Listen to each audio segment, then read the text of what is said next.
নমস্কার বন্ধুরা, আমার স্যাস কোসিনা চ্যানেলে সবাইকে স্বাগত জানাই। তো আমি আজকে করছি একদম ঘরোয়া পদ্ধতিতে ডিমের ডালনা। তো আমি তেলের মধ্যে কিছুটা হলুদ দিয়েছি, তেলটা গরম হয়ে গেছে। এইবার আমি তেলের মধ্যে সিদ্ধ ডিমগুলোকে দিয়ে ভেজে নিচ্ছি। ডিমটা আমি আলাদা করে সিদ্ধ করে ছাড়িয়ে পরিষ্কার করে রেখে দিয়েছিলাম। তো ডিম আমি বেশি ভাজি না, অল্প ভেজে তুলে নেব। ডিম ভাজাটা আমার হয়ে গেছে, এইবার আমি এটাকে তুলে নিলাম। এইবার ওই তেলের মধ্যেই আমি কিছুটা মশলা দিয়ে দিয়েছি। এর মধ্যে দিয়েছি আদা, রসুন, কাঁচা লঙ্কা, পেঁয়াজ, গোটা জিরে দিয়ে আমি এটাকে পেস্ট করে নিয়েছি। যেহেতু আমি পেঁয়াজটাকে এর সঙ্গে পেস্ট করে নিয়েছি, ওই জন্য কুচনো পেঁয়াজ আমি দিইনি। আর কিছু গুঁড়ো মশলা দিয়ে দিয়েছি, হলুদ, লঙ্কা, ধনে গুঁড়ো,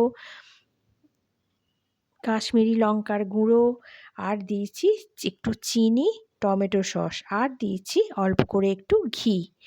এইবার আমি এই মশলাটাকে ভালো করে কষিয়ে নেব। আর কিছুটা আলু আমি সেদ্ধ করে নিয়ে পিস পিস করে সেটাকে কেটে রেখেছি। আর ওই আলুটা সেদ্ধ করবার সময় তরকারির পরিমাণ মতো নুনটা আমি দিয়ে দিয়েছি। তো এইবার এই আলুটা, কাটা আলুটা যেটা আছে, মিশিয়ে দেব। তো দেখো, এই মশলার মধ্যে আমি আলুটা দিয়ে দিয়েছি। এইবার এই আলুটা দিয়ে এই মশলাটাকে ভালো করে কষিয়ে নেব। যেহেতু মশলাটা আমার ভালো করে রেডি হয়ে গেছিলো, ওই জন্য আলুটা দেবার সঙ্গে সঙ্গে আমি একটু অল্প পরিমাণ জল দিয়েছি, কেন না হলে তলা কামড়ে যেত। তো যাই হোক, আলুটা দিয়ে আমি মশলাটা ভালো করে কষিয়ে নেব।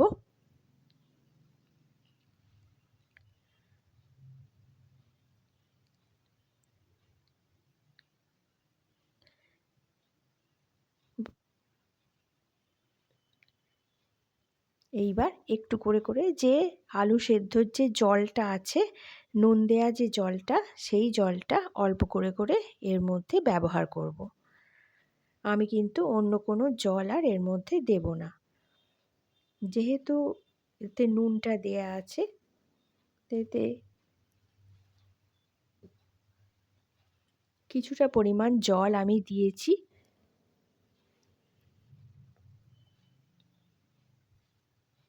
যেহেতু তরকারিটা আমার ঝোল থাকবে, তাই জলটা আমি একটু বেশি পরিমাণই দেব।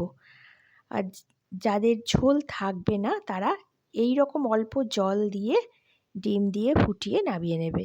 তো এখন তরকারিটা আপাতত ফুটুক, আর আমি ওদিকে ডিমটা একটু কেটে নিই।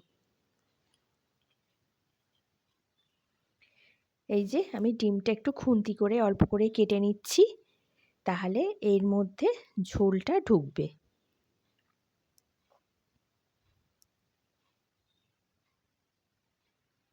এইবার এই ডিমগুলো আমি মিশিয়ে দেব। আমি তরকারির মধ্যে ডিমগুলো দিয়ে দিয়েছি। তরকারিতে যে জলটা দিয়েছিলাম সেটাও অনেকটা শুকিয়ে গেছে।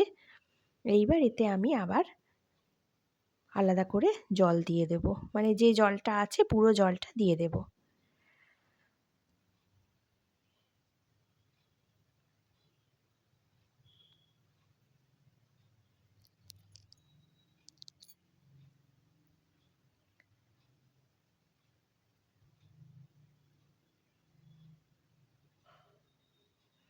তো দেখো, আমি যে জলটা ছিল পুরো জলটা আমি দিয়ে দিয়েছি। এইবার আমি এতে আর একটা জিনিস দেব, সেটা হচ্ছে আমলকি। আমলকিটা আমি ওই আলুর সঙ্গে সিদ্ধ করে নিয়ে পিস পিস করে কেটে রেখেছিলাম। এইবার আমি সেইটা এর সঙ্গে মিশিয়ে দিলাম। প্রতিটা তরকারিতেই কিন্তু আমরা এই আমলকিটা ব্যবহার করি, কেননা আমলকিটা টক হিসেবেও ব্যবহার হয়, আবার আমলকির উপকার তো আমরা সবাই জানি। তাই আমলকিটা আমি প্রতিটা তরকারিতেই ব্যবহার করি। যদি সময় থাকে সেটাকে ওই আদা রসুনের সঙ্গে বেটে দিয়ে দিই, আর যদি সময় না থাকে তখন এই সেদ্ধ করে নিয়েই পিস করে কেটে দানাটা ফেলে দিয়ে তরকারির মধ্যে দিয়ে দিই। তরকারিটা আমার একটু একটু ফুটছে, গ্যাসটা আমি বাড়িয়ে দিয়েছি। দেখো, তরকারিটা আমার ফুটে গেছে। এইবার এর মধ্যে একটু গরম মশলা দিয়ে দেব।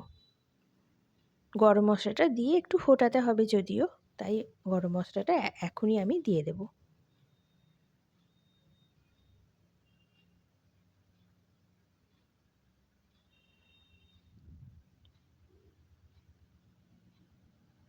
গরম মশলাটা আমি দিয়ে দিলাম। তো ডিমের ডালনা আমার মোটামুটি রেডি হয়ে গেছে। এইবার আমি এটাকে একটু ফুটিয়ে নিয়ে নামিয়ে ফেলবো। তো বন্ধুরা, আমার এই ঘরোয়া পদ্ধতিতে ডিমের ডালনা তোমাদের কীরকম লাগলো অবশ্যই বলবে। লাইক করবে, কমেন্ট করবে, শেয়ার করবে, আর অবশ্যই আমার এই স্যাস কুসিনা চ্যানেলটাকে সাবস্ক্রাইব করে আমার সঙ্গে থাকবে।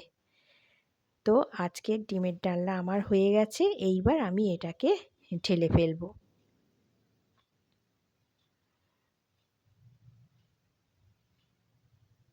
একটু ঢাকা দেয়া থাক, ঢাকাটা খুলে তারপর নামিয়ে নেব। তো দেখো আমার ডিমের ডালনা রেডি। তো আজকের মতো এইটুকু। আবার আমি আসবো একটা নতুন কোনো ঘরোয়া পদ্ধতিতে রান্নার ভিডিও নিয়ে। ততক্ষণের জন্য রাখি। টাটা।